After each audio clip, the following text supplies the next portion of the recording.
Assalamualaikum warahmatullahi wabarakatuh. Salam sejahtera buat kita semua. Perkenalkan, nama saya Indah Cahaya Sagala. Saat ini status saya sebagai dosen tetap yayasan pada program studi akuntansi Fakultas Ekonomi dan Bisnis Universitas Medan Area dengan kepangkatan Lektor 200. Selama menjadi dosen di UMA, saya diamanahkan untuk mengampu mata kuliah analisis laporan keuangan, manajemen risiko, statistika 2, dan operasi riset, serta akuntansi keuangan menengah. Tujuan dari pembuatan video ini adalah sebagai bentuk pernyataan diri dosen dalam unjuk kerja Tridharma Perguruan Tinggi atau PDD UKTPT pada bidang pengajaran. Dalam kesempatan kali ini, saya akan memaparkan tentang mata kuliah yang saya ampu, yaitu analisis laporan keuangan. Mata kuliah analisis laporan keuangan ini merupakan mata kuliah wajib dari Prodi yang terdiri dari 3 SKS dan berada pada semester 7. Mata kuliah analisis laporan keuangan ini mempelajari tinjauan analisis laporan keuangan, menganalisis aktivitas pendanaan, analisis aktivitas investasi, menganalisis aktivitas investasi antar perusahaan, serta menganalisis aktivitas operasi yang tertuang dalam laporan keuangan perusahaan dengan menggunakan alat dan teknik analisis laporan keuangan yang relevan. Capaian pembelajaran mata kuliah atau CPMK dalam analisis laporan keuangan ada 6, di mana dari 6 CPMK tersebut kemudian akan dibagi menjadi 14 kali pertemuan tatap muka pembelajaran dan di luar dari ujian tengah semester atau UTS dan juga ujian akhir semester atau UAS. Adapun capaian pembelajaran mata kuliah atau CPMK analisis laporan keuangan, yang pertama, mahasiswa mampu menjelaskan tinjauan analisis laporan keuangan. Yang kedua, mahasiswa mampu menjelaskan pelaporan dan analisis keuangan. Yang ketiga, mahasiswa mampu menganalisis aktivitas pendanaan. Yang keempat, mahasiswa mampu menganalisis aktivitas investasi. Yang kelima, mahasiswa mampu menganalisis aktivitas investasi antar perusahaan. Dan yang keenam, mahasiswa mampu menganalisis aktivitas operasi. Mengenai mekanisme dan materi pembelajaran selama 1 semester terdiri dari 16 kali pertemuan, di mana proses belajar dilaksanakan secara tatap muka. Pada pertemuan ke-8 dilaksanakan ujian tengah semester atau UTS, dan di pertemuan ke-16 dilaksanakan ujian akhir semester atau UAS. Pada pertemuan pertama, materi pembelajaran, saya biasanya mengawali dengan menyampaikan pendahuluan berupa kontrak kuliah dan silabus, dan pengenalan mata kuliah analisis laporan keuangan. Pada pertemuan kedua, materi pembelajaran menjelaskan tentang jenis dan komponen analisis bisnis dan alat analisis laporan keuangan. Selanjutnya, pertemuan ketiga, materi pembelajaran tentang faktor-faktor yang mempengaruhi laporan keuangan wajib, menjelaskan kualitas informasi akuntansi. Selanjutnya, pertemuan keempat akan membahas tentang implikasi analisis akuntansi akrual dan konsep laba. Selanjutnya, pertemuan kelima, materi yang dibahas adalah menganalisis penilaian wajar dan manajemen laba. Lalu, pada pertemuan keenam, materi yang dibahas menganalisis laporan kualitas laba pada laporan laba rugi. Pada pertemuan ketujuh, materi yang dibahas adalah tentang ketepatan analisis pendanaan utang, analisis sewa, dan analisis arus kas atas imbalan pasca kerja. Kemudian pada pertemuan ke-8 dilaksanakan ujian tengah semester atau UTS. Selanjutnya pada pertemuan ke-9 materi yang dibahas adalah analisis ekuitas pemegang saham. Selanjutnya untuk pertemuan ke-10 membahas analisis kas, setara kas, piutang, dan analisis persediaan. Selanjutnya, pada pertemuan ke-11, materi yang dibahas adalah perhitungan aset jangka panjang beserta analisisnya dan analisis aset tetap dan sumber daya alam. Selanjutnya, pada pertemuan ke-12, materi yang dibahas adalah analisis efek investasi dan akuntansi metode ekuitas. Selanjutnya, pada pertemuan ke-13, materi yang dibahas adalah tentang analisis derivatif dan akuntansi investasi asing oleh entitas Indo. Selanjutnya, pada pertemuan ke-14, materi yang saya sampaikan tentang analisis pengukuran laba akuntansi, analisis pengakuan pendapatan, dan analisis bunga. Selanjutnya, pada pertemuan ke-15, materi yang dibahas adalah tentang analisis akuntansi pajak penghasilan. Selanjutnya, pada pertemuan ke-16 dilakukan ujian akhir semester atau UAS. Pada metode pembelajaran yang saya gunakan selama perkuliahan, saya menggunakan metode DIA atau Delivery Interaction Assessment, di mana untuk delivery saya menggunakan Teacher Centered Learning atau metode penyampaian yang berfokus kepada dosen. Dan selain itu saya memfokuskan penyampaian materi yang berfokus pada mahasiswa seperti SCL, Small Group Discussion, Project Based Learning, Case Study, Contextual Instruction, dan lain sebagainya. Adapun untuk pembelajaran ini, pada saat perkuliahan saya mereferensikan kepada mahasiswa berupa textbook karangan KR Subramanyam dan beberapa buku teks lainnya. Kemudian selain itu saya juga mereferensikan kepada mahasiswa untuk aktif mendownload e-book atau artikel atau menonton video pembelajaran di YouTube dan platform video pembelajaran lainnya, khususnya mengenai analisis laporan keuangan.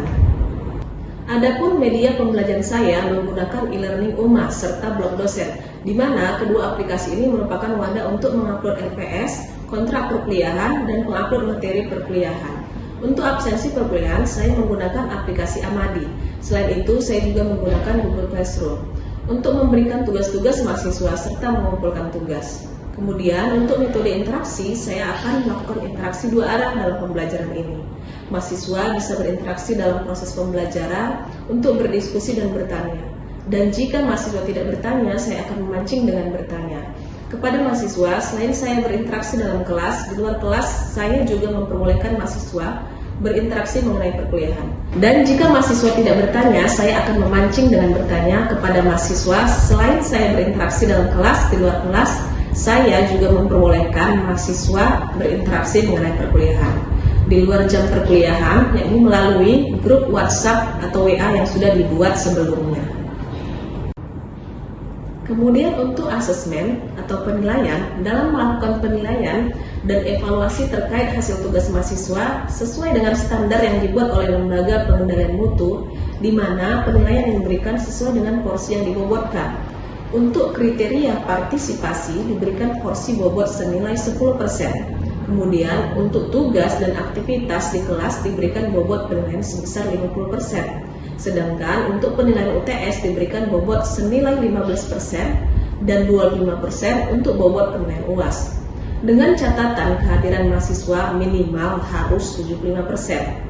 Nilai dari mahasiswa didapat dari kemampuan mahasiswa itu sendiri dengan menggunakan penilaian acuan norma atau yang disingkat dengan PAN, yaitu dengan kisaran rentang jika mendapatkan nilai A itu nilainya lebih besar daripada 85, B plus 77,5 sampai 84,9, nilai B 70 sampai 77,9, nilai C plus 62,5 sampai 69,9, nilai C 55 sampai 62,9, nilai D 45 sampai 54,9, dan nilai E lebih kecil dari 44,9. Demikianlah video mengenai penjelasan metode pembelajaran saya. Selanjutnya saya akan menampilkan cuplikan video pembelajaran di kelas secara tatap muka.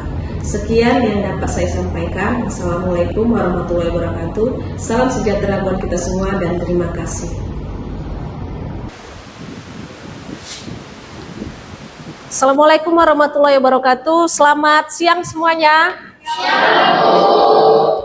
Alhamdulillah kita ketemu lagi di mata kuliah analisis laporan keuangan dan hari ini sudah pertemuan kedua. Oke. Sebelum kita mulai, seperti biasa, mari kita berdoa menurut agama dan kepercayaan kita masing-masing. Doa dimulai. Oke, doa selesai. Oke, di pertemuan yang lalu kita sudah bahas tentang silabus mata kuliah kita ya. Jadi kita sebenarnya sudah tahu gambaran apa-apa yang kita pelajari untuk analisis laporan keuangan. Yang lalu selain kita bahas silabus, kita sudah bahas sedikit mengenai dasar-dasar analisis laporan keuangan ya. Di antaranya saya ada menjelaskan latar belakang pentingnya analisis laporan keuangan. Lalu ada manfaat laporan keuangan ya. Namanya juga analisis laporan keuangan. Berarti kalian harus lulus dulu mata kuliah akuntansi keuangan ya. Dan yang paling penting kalian harus tahu dari pada jenis-jenis laporan keuangan, ya kan? Oke, kalau gitu saya ingin lihat, kalian masih ingat nggak jenis-jenis laporan keuangan? Ada yang bisa? Oke, silakan Salma. Jenis laporan keuangan itu yang pertama ada laporan analisis, laporan posisi keuangan, laporan perubahan ekuitas, laporan arus kas, dan yang terakhir catatan atas laporan keuangan. Oke, terima kasih Salma. Jadi dari jawaban Salma tadi saya yakin juga kalian sudah ingat ya jenis-jenis laporan keuangan. Kalau sudah tahu jenis-jenis laporan keuangan, pasti nanti sewaktu melakukan analis laporan keuangan kalian sudah mudah. Yang lalu kita sudah bahas dasar-dasarnya. Nah, kali ini kita masuk ke materi selanjutnya, yaitu alat analisis laporan keuangan, ya, alat. Nah, nanti diharapkan akhirnya nanti kalian mampu menjelaskan alat analisis laporan keuangan, ya. Namanya analisis, pasti butuh alat. Seperti kalian misalnya tiba-tiba merasa pusing ya, sakit kepala. Dan sakit kepalanya itu sudah mungkin berhari-hari berturut-turut. Nah, kalian langsung curiga ya, ini sakit kepala saya kenapa? Ya kan? Nah, karena kalian curiga, kalian datanglah ke dokter untuk melakukan analisis ya. Sebenarnya di kepala saya ini kenapa? Kok bisa sakit setiap hari? Nah, untuk melakukan analisis itu, di situ dokter menyarankan ya, ada berbagai caranya untuk melakukan analisis. Mungkin dia bisa menyarankan untuk periksa darah, atau misalnya ronsen kepala, ya kan? Nah, untuk melakukan yang dua tadi, untuk melakukan pemeriksaan darah, untuk melakukan ronsen, pasti butuh alat. Nah, pasti butuh alat, supaya bisa melakukan analisis. Seperti periksa darah mungkin butuhnya selain alat suntiknya ya untuk mengambil darah, terus alat ujinya ya melihat di darah itu ada apa aja. Atau kalau ronsen mungkin ada alat tertentu yang bisa melihat isi ya kepala kita ini sebenarnya ada apa gitu ya. Nah, itu juga dengan laporan keuangan ya. Jadi laporan keuangan seperti pertemuan minggu lalu erat kaitannya dengan bisnis. Bisnis perusahaan itu pasti ada hal-hal yang membuat perusahaan itu mungkin diuji dengan banyak permasalahan ya kan, mungkin bisnisnya menurun atau mungkin masalah dengan pemegang saham dan segala macam ya. Nah, untuk mengatasi itu semua kita perlu melakukan namanya analisis ya. Nah, salah satunya melakukan analisis bisnis melalui analisis laporan keuangan. Nah, selanjutnya kita lihat sebelum kita masuk ke alatnya, kita perlu tahu komponen dari analisis bisnis ya. Komponen analisis bisnis itu ada 5. Yang pertama analisis lingkungan dan bisnis strategi ya. Jadi kalau di analisis lingkungan bisnis itu dilihat dari analisis industri dan strateginya. Kita tahu bahwa industri itu tidak hanya satu, ada beberapa, contohnya perbankan, ya, manufaktur, makanan, minuman. Nah, berbeda industri, berbeda pula strateginya. Jadi dalam analisis ini kita perlu memerlukan pengetahuan manajemen strategi, kebijakan bisnis, produksi, manajemen logistik, pemasaran, dan ekonomi manajerial. Yang lanjut adalah analisis akuntansi. Nanti ada analisis keuangan, ada analisis prospektif, lalu ada valuasi atau penilaian. Nah, kita lihat analisis akuntansi ini berhubungan dengan proses akuntansi ya. Yang mana diharapkan dengan melakukan analisis akuntansi kita bisa mempelajari transaksi dan peristiwa perusahaan. Jadi kita bisa menilai dampak dari kebijakan akuntansi yang diadopsi suatu perusahaan ya. Lalu nanti kita dapat menyesuaikan agar lebih mencerminkan keadaan ekonomi yang sebenarnya ya. Nah, yang perlu digarisbawahi bahwa kualitas analisis keuangan bergantung kepada keandalan laporan keuangan dan bergantung kepada kualitas analisis keuangan. Yang kedua, tadi analisis akuntansi. Nah, yang perlu kalian garisbawahi juga ya adalah analisis akuntansi itu ada keterbatasannya. Yang pertama itu bisa jadi terdapat ketidakseragaman akuntansi sehingga menyebabkan masalah perbandingan. Contohnya, misalnya dalam 1 tahun ada dua penyajian akuntansi yang digunakan, bukan hanya satu. Jadi nanti kita kalau membandingkan ke tahun berikutnya itu sulit karena ada perbedaan di tahun yang sama. Nah, itu tidak boleh terjadi. Yang kedua, pilihan dan ketidaktepatan dalam akuntansi dapat mendistorsi informasi laporan keuangan. Maksudnya mendistorsi ini adalah kalau terdapat perbedaan atau ketidakseragaman ya akuntansi, ini bisa memunculkan penyimpangan. Contohnya manajemen yang melakukan manipulasi laporan keuangan ya. Karena tidak ada keseragaman, jadi dia bisa membuat berubah di laporan yang lain gitu ya. Nah, ini yang perlu harus kalian tahu. Tujuan analis akuntansi adalah mengevaluasi, mengurangi resiko akuntansi serta meningkatkan muatan ekonomis laporan keuangan termasuk komparabilitasnya. Itu yang tadi ya, perbandingannya. Jangan sampai satu periode itu terdapat perbedaan penyajian laporan keuangan. Yang ketiga ada analisis keuangan. Ini di mana penggunaan laporan keuangan untuk menganalisis posisi dan kinerja keuangan perusahaan ya. Ini juga ada hubungannya dengan analisis akuntansi tadi ya yang di awal. Nah, ini tadi bahwa kualitas analisis keuangan itu bergantung kepada keandalan laporan keuangan. Jadi kalau laporan keuangannya dapat dipercaya, maka kualitas analisis keuangannya pun akan baik ya. Nah, lanjut ada analisis prospektif. Nah, ini untuk melihat perambalan hasil di masa depan ya. Namanya prospek ya. Jadi masa depan bagaimana? Apakah bisnis akan berjalan lebih baik atau mundur atau bagaimana? Apakah ada ancaman-ancaman? Nah, itu bisa dilihat dari analisis prospektif. Lalu dilakukanlah selanjutnya valuasi atau penilaian ya. Ini juga berupa proses peramalan ya tentang masa depan daripada estimasi nilai perusahaan apakah semakin baik atau tidak ya. Nah, dalam laporan keuangan itu disajikan bentuk laporan keuangan dan di dalamnya itu berisi apa saja, berisi aktivitas perencanaan, pendanaan, investasi dan operasi ya. Nah, ini laporan keuangan mencerminkan aktivitas bisnis. Jadi di laporan keuangan tadi saya dikatakan ada aktivitas perencanaan, pendanaan, investasi, operasi. Dan ini termasuk aktivitas bisnis ya. Ya, yang dimana di laporan keuangan itu terdapat neraca ya. Ada di dalam neraca ada dibuat di situ aset ya, ada aset lancar ya. Lalu ada kewajiban, ada ekuitas ya. Di ekuitas inilah di sini ada pendanaan ya, akumulasi laba. Tapi kalau soal aktivitas melihat utang jangka panjang. Nah, ini semua angka-angkanya ada disajikan di laporan keuangan.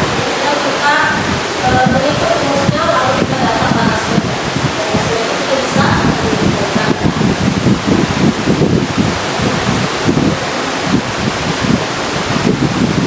Oke, nah ini salah satu contoh menggunakan alat analisis hasil. Jadi contohnya dari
total utang keseluruhan pajak pendek ya. Di laporan keuangan ada tuh langsung total utangnya berapa ya, per total likuiditas semuanya dikali 100%. Nah, kalau dengan laporan keuangan itu saya dapat bahwa total utangnya sekian dikali total likuiditasnya 100% itu sebesar 5,84. Mana dari 5,84 mengindikasikan bahwa untuk tiap-tiap 1 rupiah dana aktivitas terdapat 5,84 dari kredit. Artinya karya ini masih banyak menggunakan kredit kreditor ya, dibandingkan orang sendiri ya. Berarti dia alat analisis laporan keuangan ya. Jadi ada size, ada komparatif, rasio, harus kas dan pelaksanaan efisien ya. Nah, ini semua bisa digunakan tergantung apa kebutuhan perusahaan apa yang mau diikat ya. Oke, jadi kalau dari situ saya ingin membentuk kelompok ya, kelompok diskusikan bagaimana mencari bagaimana melakukan analisis laporan keuangan dengan alatnya itu analisasi. Oke, saya silakan kalian membentuk kelompok, mungkin 5 atau 6 orang satu kelompok, silakan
untuk tahun 2020 yang dimana terdapat rupiah terancam yang tersedia untuk memenuhi tiap-tiap satu kewajiban yang jatuh tempo saat ini. Nah, itu termasuk dalam produksibilitas. Dan satu lagi yaitu kondisi solvabilitas, yang dimana TER 0,6 mengindikasikan bahwa untuk tiap-tiap RP1 pendanaan likuiditas terdapat 0,6 rupiah dari kreditor.